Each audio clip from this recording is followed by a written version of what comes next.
Evening, Blazer fans. Back here with another game analysis. This one of Zach Collins versus Utah on April 11th, last game of the year.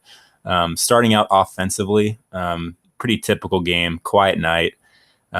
His role was mainly floor spacer, pick and pop, occasional post up, but not many opportunities there. You saw a nice move there against Jay Crowder. Really confident move. Good to see from him. I'm here. They double CJ. This is a shot he's got to make more often. And hopefully as he gets more comfortable and gets more opportunities next year, he'll make those shots more consistently.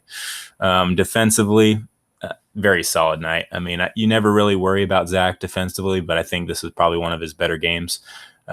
First clip you saw, good contest against Donovan, and then a nice post front steal. Here he dives quickly to the rim again and gets a good contest on Rudy Gobert, forcing the miss. Here we see another display of pick and roll defense, man. I mean, just mirrors Donovan to the rim perfectly. Nice block with the right hand. Contains the drive baseline, forces the kick out, and then comes up with a defensive rebound. Here we see another slide and contest, really bothers Jay at the rim. Even probably could have gotten called for an offensive foul, but another nice contest. Here he slides well with Royce O'Neal, forces a pass to Jay Crowder, and reacts for the block, but just misses it. But just another display of high IQ and high effort from Zach. So I'm really excited about what he could do next year, playing more at the center position. I think it's going to give him some more opportunities to play closer to the rim offensively, which should up his efficiency. And then, honestly, I think he's a better pick and roll defender and rim protector than Ed Davis. And if he's going to play center, he's going to have more opportunities to show off those skills. I'd like to see him play primarily alongside Aminu.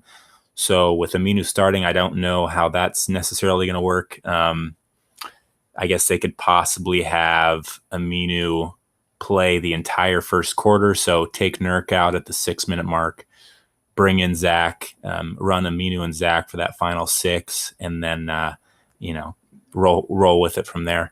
I just think Aminu and Zach, they weren't a good pairing last year in very limited time. I think they played 150 possessions together and didn't defend very well. But, that small sample, I think that's going to be probably the most ideal pairing with Zach. You might see some minutes with him and Nurk together. I think that's an awkward pairing, at least offensively and defensively.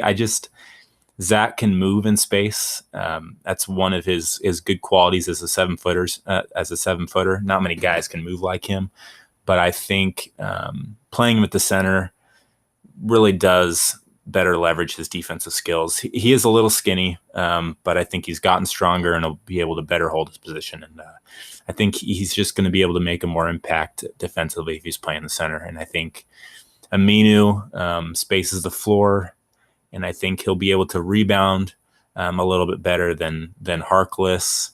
And so I think, although they won't be as good a rebounding pairing as Ed and Zach were together last year, I think they'll still be solid. I don't look at Zach's numbers on the boards and get nervous about whether he'll be a decent rebounder in the NBA. I don't think he'll be an elite one, but playing with Ed Davis and playing at the 4, I think it really kind of neutralized his rebounding numbers, and I think you'll see his true ability in that area of the game next year.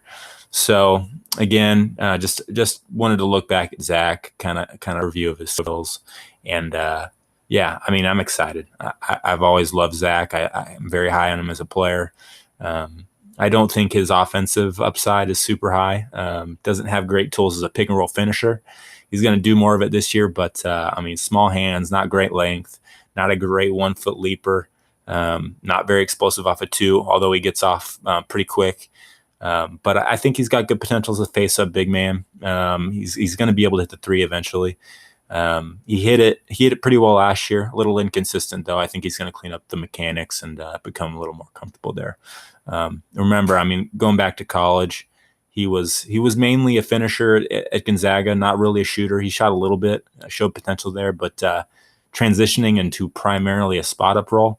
Last year with Portland, I'm not surprised that he has struggled at times. It's just not a role that he's played with or played in either high school or college. So I think he's going to be a little more comfortable this year, play more of an expected role for him moving forward in his NBA career, and I think you're gonna see some good stuff from Zach.